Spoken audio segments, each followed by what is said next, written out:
I'm joined by military expert, Republican strategist John Jordan.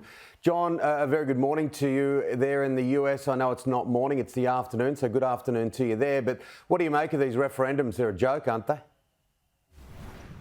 Well, they're a joke in the sense that their outcome is preordained, as your package pointed out. They're not a joke in the sense that this is the Russians laying the groundwork potentially for nuclear blackmail, if not actual nuclear use.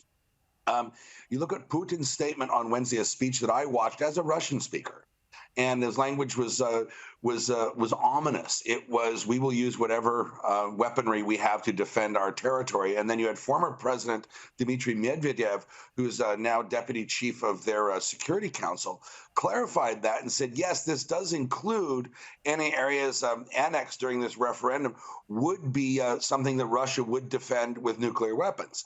And on the other hand, you see the Ukrainians are not backing down. They're insisting rightfully that this is a sham referendum and they're being robbed of all things.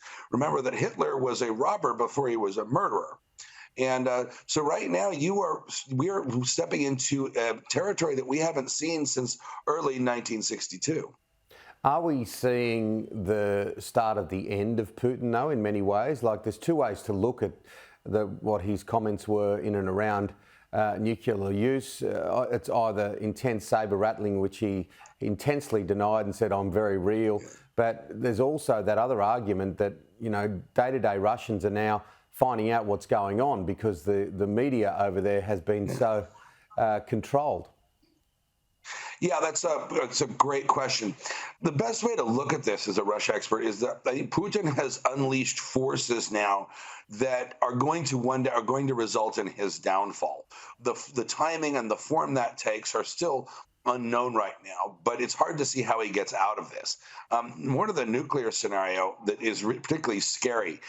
It's more likely than not, if there is use of nuclear weapons by the Russians, that it be an atmospheric airburst that would be to generate what's called an EMP effect, electromagnetic pulse, to damage electronics and take down communications without actually blowing anything or anyone up or irradiating the ground. That would be an opportunity for the Russians to demonstrate their quote-unquote nuclear seriousness without and put the West in a conundrum, because no city would have been attacked, no soldiers would have been vaporized, but the Russians would have detonated a nuclear weapon. And I think that's the most likely scenario for Russian first use. And I think there's a very, very real risk of this should Russia's battlefield fortunes continue to decline.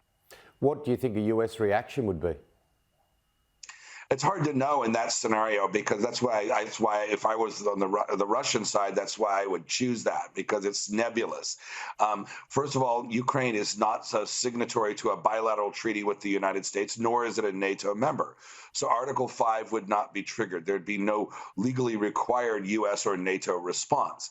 Similarly, if it was a nuclear weapons detonation that the physical effects of which didn't hurt anybody, that would be difficult to deal with. It would obviously worldwide condemnation, stepping up of sanctions, maybe the ejection of all Russian banks from SWIFT would result, and this might even turn off the Chinese and the Indians. But it wouldn't invite a military response per se, and it might give the West pause.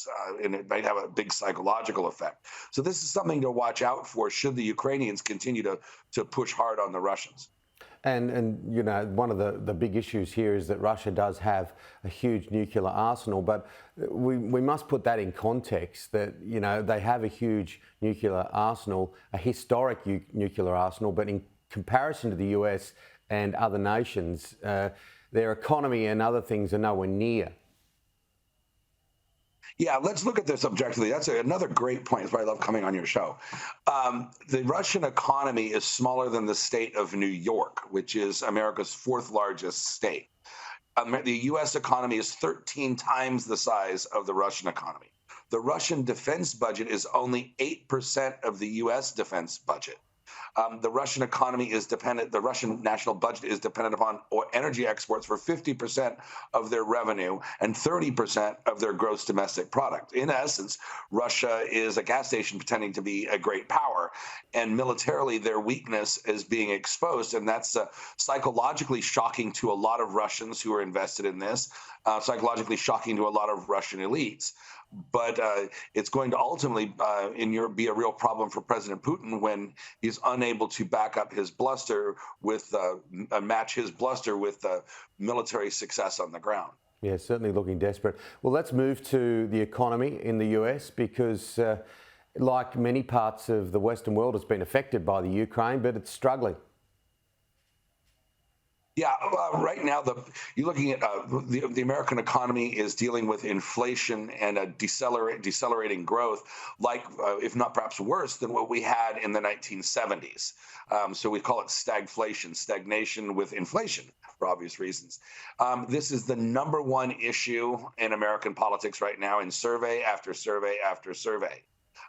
The Biden administration has with their so-called Inflation Reduction Act, which is just basically them government spending money on special interests and Green New Deal ideas, if you want to call it that, has nothing to do with inflation. It's just merely packaging because they realize the political volatility of this issue as we go into the midterms. But the Federal Reserve raised the American interest rates by another 0.75 of a point this week.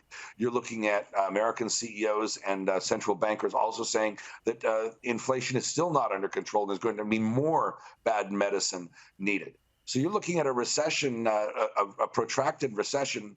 Technically, we're in a recession right now, but you're looking at a painful recession going into 2023.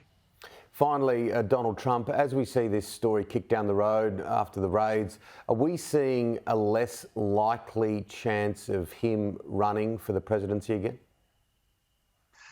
No, it's hard to put odds on that. I mean, it's like how many years of Donald Trump investigations and the walls are closing in stories are we going to have to sit through here?